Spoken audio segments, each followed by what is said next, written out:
여러분들 잘 지내시죠? 벌써 이제 4월이 가고 5월이 오려고 하고 있습니다. 오늘은 그린에 대해서 제가 좀 더 하고 싶은 얘기를 한번 해 볼게요. 이 그린은 조금 있으면 온통 산이 그린 이 초록으로 물드는 시절이죠. 근데 이 그린을 여러 가지 의미로 세계에서는 많이 쓰고 있죠. 미국 마스터즈 골프 대회 우승자에게는 명예의 상징으로 그린 자켓이 주어진대요. 그 영어권에서는 어떤 일을 승낙할 때 그 영어로 give somebody the green light 이런 식으로 표현을 한대요. 제가 발음이 안 좋아요. 막 짬뽕이라. 이 생명과 성장의 초록이 완연한 4월이잖아요. 그래서 우리 일상에도 5월에는 더 그린이 그냥 산지사방에서 보일 테니까 그런 그린 라이트가 켜지기를 기대해 보는 거죠. 원래 초록의 상징적 의미는 자연 환경과 보호를 나타내는 색으로 많이 쓰이죠. 그래서 그린 피스 이런 게 있잖아요. 그래서 이 환경 제일주의를 내세우는 기업들은 이 색을 많이 사용하죠. 전기, 전자, 또 이 녹색은 원래 이제 정상적인 작동, 안전 등을 나타내잖아요. 그리고 흥분된 사람조차 진정시키는 색으로도 이 의사들도 많이 추천하고 하는 그런 색이에요. 그 색을 연구하는 요새 그 학문도 많이 있잖아요. 하지만 원래 초록색은 이 무질서와 위반의 상징이었고, 특히 프랑스에서는 불행을 부르는 색이었다고 해요. 그래서 사람들은 초록색 에메랄드를 엄청 꺼렸다고 하더라고요. 그리고 하인이나 광대의 색이라고 생각을 했고, 예전에 우리 그 선배들이 오방색을 쓰면 무당 색깔이라고 했던 거하고 똑같은 거죠. 초록색 표지의 색은 팔리지도 않았대요. 그래서 초록색의 이미지를 바꾼 거는 뉴턴의 스펙트럼이 발견되면서였다고 해요. 그 위험한 빨간색의 보색인 초록색은 안전한 색이라는 그런 해석이 점점 퍼져나갔고, 1780년서부터 1840년 통행을 허가할 때 이 초록색 불을 켜주는 것이 관습이 되면서 초록은 자유의 상징이 되었다고 해요. 이거는 이제 유미란 씨, 컬러엠 대표님이 말씀하신 그걸 내가 인용을 한 건데, 이 종교적인 의미에서는 에메랄드빛인 종교색은 이슬람 교도들에게는 아주 신성한 색이었죠. 거기는 물을 상징하는 색이기도 하니까, 이슬람 교도들은.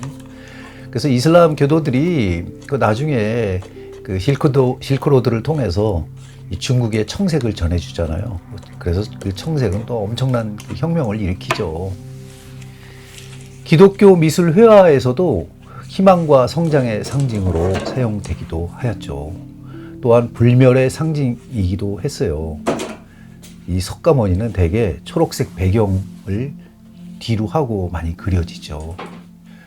그리스도 교회에서도 이제 초록색은 봄의 색상으로 부활과 영생을 기원하는 희망을 의미하기도 하지요. 하지만 대부분의 초록색은 과거에는 긍정적인 이미지가 떠오르는 게 아니라 독을 나타내기도 하였죠. 이 자연 염료가 아닌 인공 염료를 녹색으로 만들려면 많은 양의 독이 필요했거든요. 그래서 한 예가 있었는데, 이거는 제가 예전에도 한번 말씀드렸지만, 이 빅토리아 여왕이 엄청난 이 그린 색깔 광이었거든요. 그래서 궁전을 온갖 벽을 그린색으로 칠할 정도로 아주 그린색을 좋아했죠. 부의 상징이고 고급스러운 색이었으니까, 그 당시만 해도 권위의 상징이었거든요. 하지만 그 페인트공이 그린색을 칠하면서 죽어요. 그 독에 중독돼가지고. 그래서 부랴부랴 이제 그 당시에 전문가들로 이제 형성된 사람들이 그 결과를 발표했는데 아주 놀라웠죠. 이 비소라든가 여러 가지 이 색을 태워서 나온다거나 하는 이런 화학적인 반응을 이용해서 이 초록색을 만드는 과정에서 엄청난 독이 있다는 것을 발견하게 되는 거죠. 그러니까 말라가면서 생겨나는 그런 어떤 이 호흡기 질환이라든가 이런 게 이제 이 병을 유발하는 거였죠. 하지만 그거는 이제 과거의 이야기죠. 요즘은 뭐 다르게 만드니까. 근데 그래서 이제 빅토리아 여왕은 온 그 궁전에 있는 초록색을 다 뜯어버리라고 한 적도 있었어요. 그러니까 인공 염료로 녹색을 만들려면 많은 양의 독이 필요했기 때문에 그런 거였죠. 과거의 화가들은 녹색을 만들기 위해 구리에 초를 섞어 녹색을 만들거나 비소를 넣어 만들기 때문이죠. 나폴레옹의 죽음을 상징하는 여러 가지 그 색 중에 하나가 이 녹색에 의해서 비소로 인한 만성 중독임이 밝혀지기도 했었죠. 유난히 녹색을 좋아했던 이 나폴레옹은 많은 양의 인공 녹색 염료를 만들게 했고 자신의 주변을 녹색으로 치장하기도 하였어요. 근데 나폴레옹이 이런 거는 참 이해가 안 되는 게 그 영국 여왕도 그랬잖아요. 빅토리아 여왕이 그런 그 실수를 했는데도 그게 아마 같은 시기였던 것 같아요. 그게 요즘은 이제 SF 영화 같은 그 외계 괴물을 나타낼 때나 뭐 이상한 끈끈한 점액 뭐 이런 그거는 대부분 녹색으로 표현이 되죠.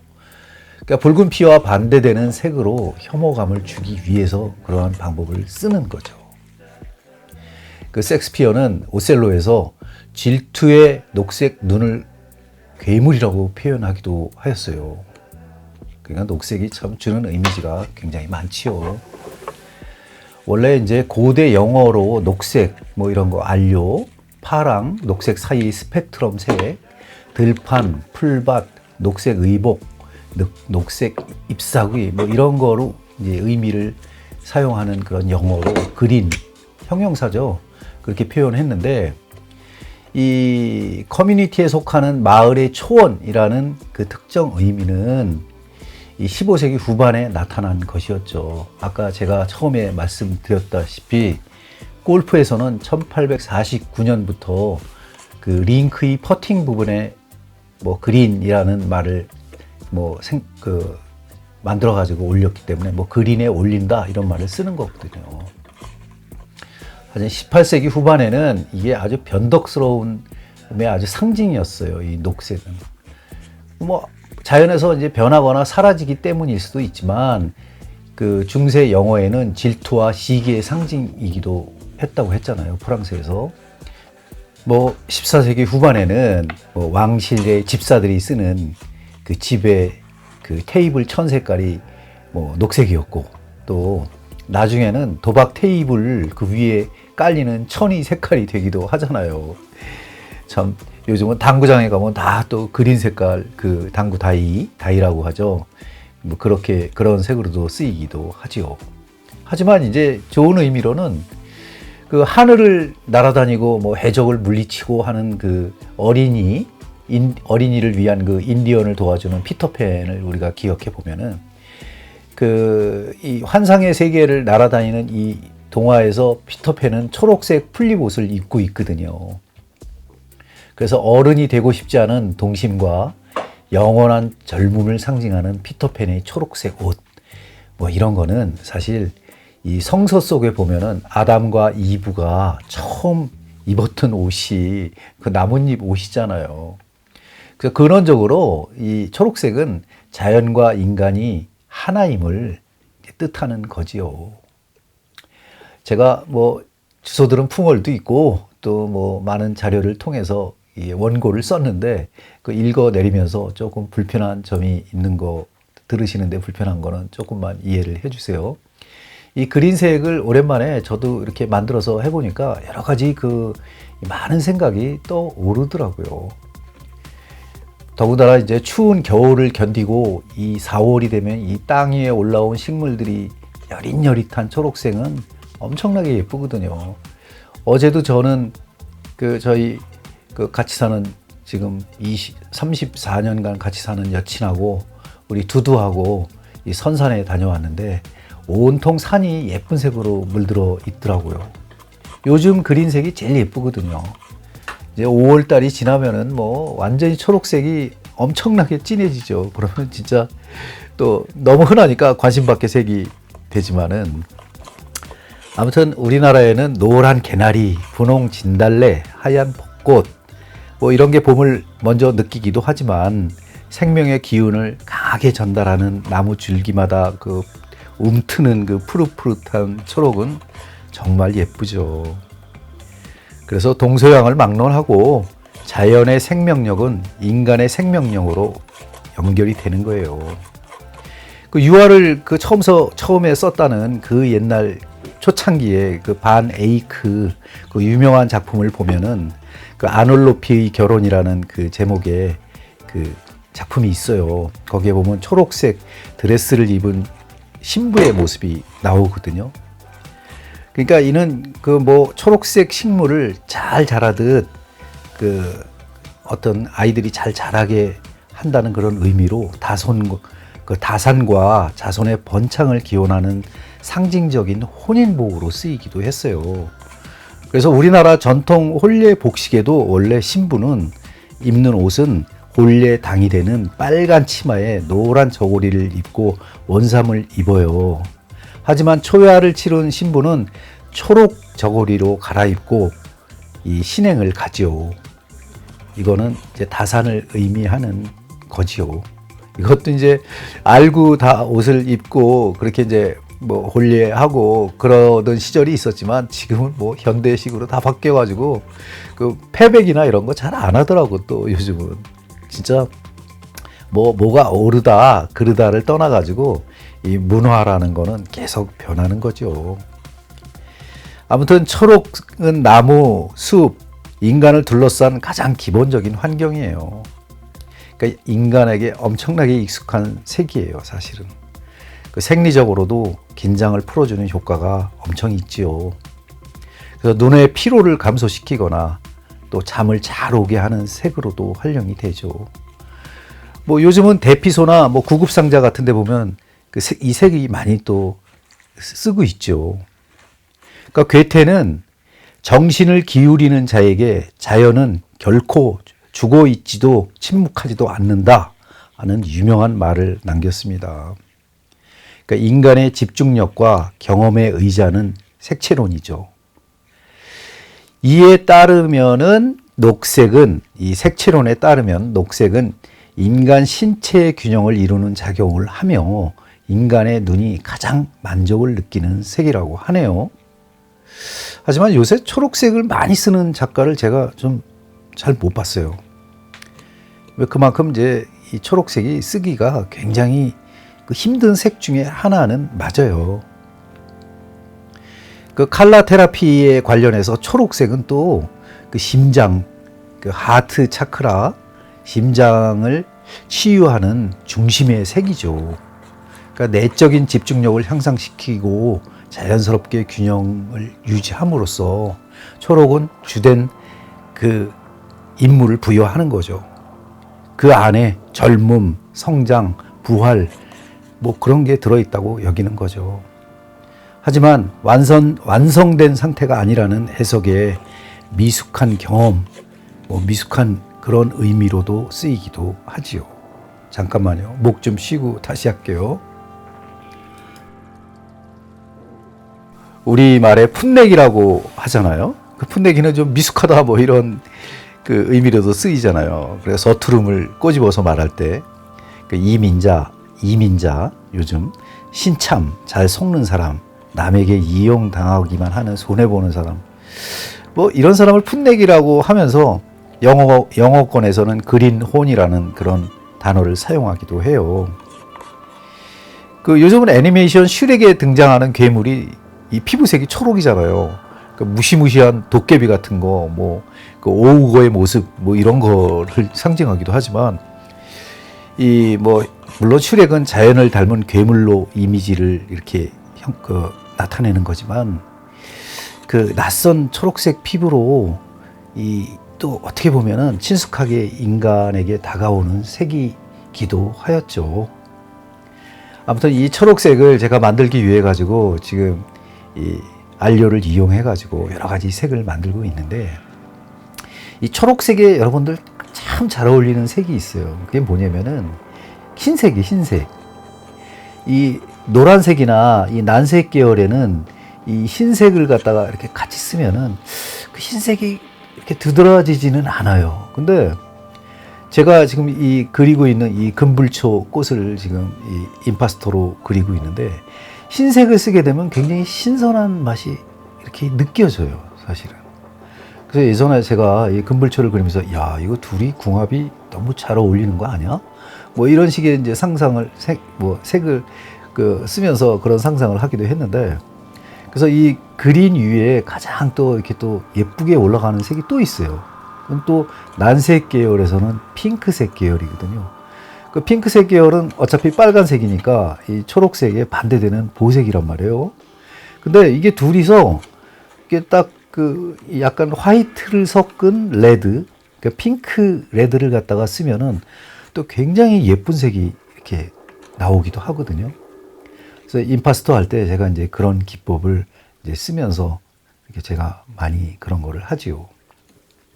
지금 대략 제가 15분 정도 이 나레이션을 지금 계속 하면서 그 느끼는 거지만은 이 초록이 진짜 사람에 주는 의미가 굉장히 많습니다. 사실 요즘은 이제 그 동물성 그 음식들, 동물에서 나오는 음식들을 거부하는 그런 또 이 뭐 약간 그 채식주의자 이런 분들도 많이 계시지만은 어차피 박테리아가 또 다 그게 이 식물이 썩어가지고 박테리아가 또 이 그 동물이겠어요, 식물이겠어요. 하여튼 여러 가지 의미로 이렇게 생각하면은 혼자만은 존재할 수 없는 거죠. 그리고 소나 뭐 이런 그런 풀을 뜯어먹고 사는 또 이 동물들도 꽤 많잖아요. 그러니까 초록과 그 어떤 빨강, 피를 상징하는 빨강이나 뭐 이런 거는 어차피 상생할 수밖에 없는 것 같아요. 그러니까 어떤 한 색에 치우쳐가지고 무슨 색은 어쩌다 저쩌다 해가면서 서로 밀어낼 게 아니라 서로 화합해야 되는 색임에는 틀림없는 것 같아요. 요즘 정치 얘기하면은 완전히 우리는 왕따를 시키거든요. 내 주변에서는. 야, 그만해. 라고 이제 그 얘기를 하는데, 우리나라에도 정치의 이렇게 당의 색깔들을 보면 뭐, 옐로우, 뭐, 파란색, 뭐 이런 걸 많이 쓰는데, 근데 서로 이렇게 서로 상생하는 게 아니라 서로 까는 거 보면은 참 이해할 수가 없죠. 원래는 이게 상생하는 색들이거든요. 그러니까 여러분들, 아침부터 제가 그린색에 대해서 이 얘기 저 얘기 이렇게 해드리지만 여러분들의 나름대로의 색에 대한 어떤 삶의 어떤 한 부분의 철학을 가지시면 좋겠어요. 그래서 그림을 그린다거나 그림을 감상할 때도 이 색에 대해서 조금 이렇게 익숙해지고 색에 대해서 뭐 좀 옛날 얘기를 조금씩 들어보면은 아, 사람들이 저런 의미로 쓰면서 살아가고 있었구나. 뭐 결국에 사람들은 다 우리가 죽잖아요. 쉬운 말로 죽는 거죠. 근데 그 사람들이 그 시대에도 다 어떤 색에 대해서 그 어떤 상징적인 어떤 생각을 가졌던 거는 사실이잖아요. 뭐 요즘은 뭐 무슨 명품들 색을 얘기할 때 무슨 가방의 색이다, 뭐다, 뭐 이렇게도 얘기하는데 뭐 그조차도 한 시대의 그 어떤 패러다임이기 때문에 그거에 대해서 왈가왈부를 심하게 할 필요는 없다고 생각합니다. 그냥 여러분이 생존하는 이 시대의 패러다임의 색은 무엇일까 하고 오늘 한번 생각을 해 봤습니다. 앞으로 이제 장미가 이제 엄청나게 나올 텐데, 그 장미에 또 그 대해서도 제가 그 색에 대해서도 한번 연구를 해서 발표를 해 보도록 하겠습니다. 오늘 들어주셔서 감사드립니다. 20분 분량으로 제가 만들고 있습니다. 감사합니다.